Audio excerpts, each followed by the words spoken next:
మరి స్పష్టంగా ఏ పార్టీ నుంచి కానీ ఏ కూటమి నుంచి కానీ ఈరోజు నరేంద్ర మోడీ గారికి ఎదురు నిలబడేటువంటి శక్తి ఏ కూటమికి లేదు, ఏ పార్టీకి లేదు.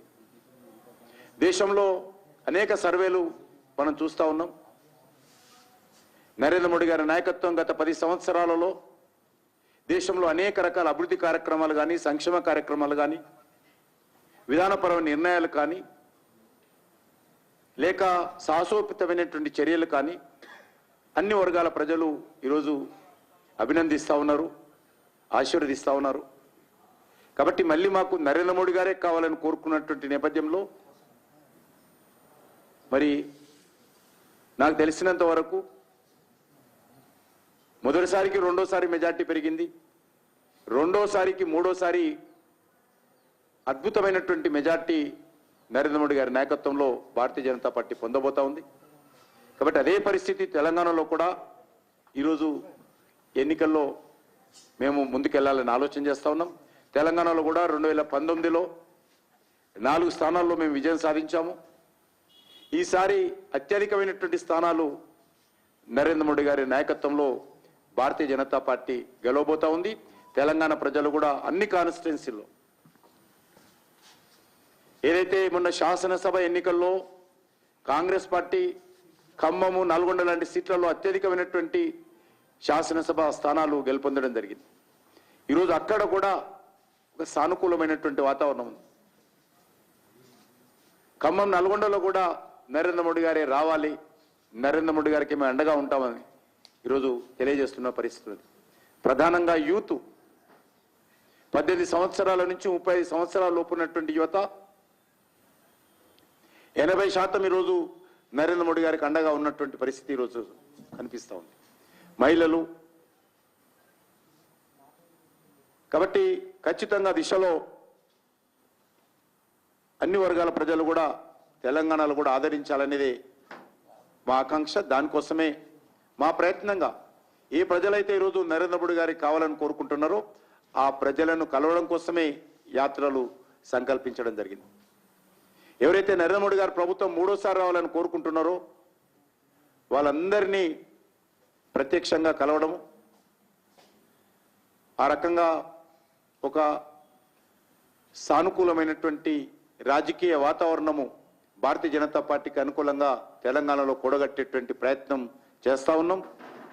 మీకు అందరికీ తెలుసు, ఈ యొక్క ఎన్నికలు మరి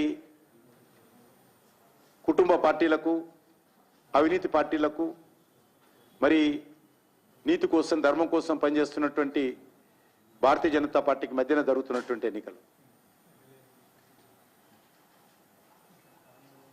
కాబట్టి ఆ దిశలో అన్ని వర్గాల ప్రజలు కూడా భారతీయ జనతా పార్టీని బలపరచాలని, ఆదరించాలని కోరుకుంటూ యాత్రకు సంబంధించినటువంటి డీటెయిల్స్, టైమింగ్స్ కానీ, డీటెయిల్స్ కానీ, సానుకూలమైనటువంటి స్లోగన్స్ కానీ మీ అందరికీ త్వరలో వివరిస్తాం.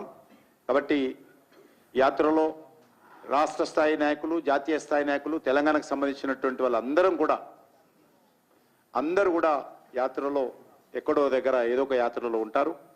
ఆ రకంగా భారతీయ జనతా పార్టీ ఇది నరేంద్ర మోడీ గారి యాత్ర, ఇది బీజేపీ యాత్ర, మరి దేశ అభివృద్ధి కోసం జరుగుతున్నటువంటి యాత్ర. కాబట్టి ఈ ఎన్నికలు ఇది దేశం కోసం జరుగుతున్నటువంటి ఎన్నికలు, దేశ అభివృద్ధి కోసం జరుగుతున్నటువంటి ఎన్నికలు. ఇది నరేంద్ర మోడీ గారి కోసమో బీజేపీ కోసమో కాదు.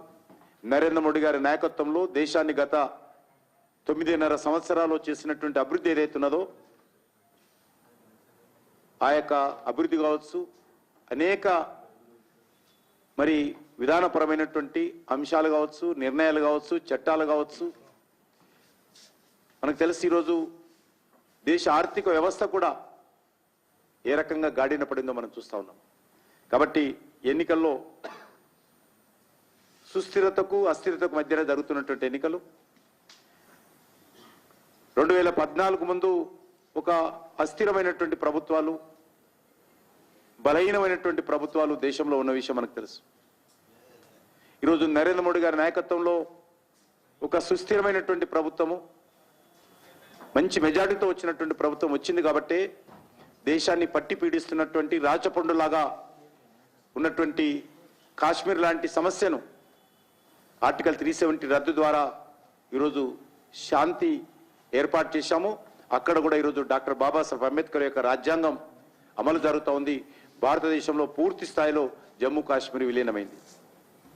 2014 ఎన్నికల్లో ఏదైతే అవినీతి ఎజెండా మీద ఎన్నికలు జరిగాయో ఈరోజు 9.5 సంవత్సరాల తర్వాత ధైర్యంగా ప్రతి భారతీయ జనతా పార్టీ కార్యకర్త కానీ లేక మా ప్రభుత్వం కానీ గుండె మీద చేయి పెట్టుకొని చెప్పగలుగుతాము, ఏ ఒక్క రూపాయి అవినీతి జరగకుండా నీతి నిజాయితీతో ఈరోజు 2014లో ప్రధానమైనటువంటి ఎజెండా అవినీతి ఎజెండా ఉందో దాన్ని కట్టుబడి ఉండాము.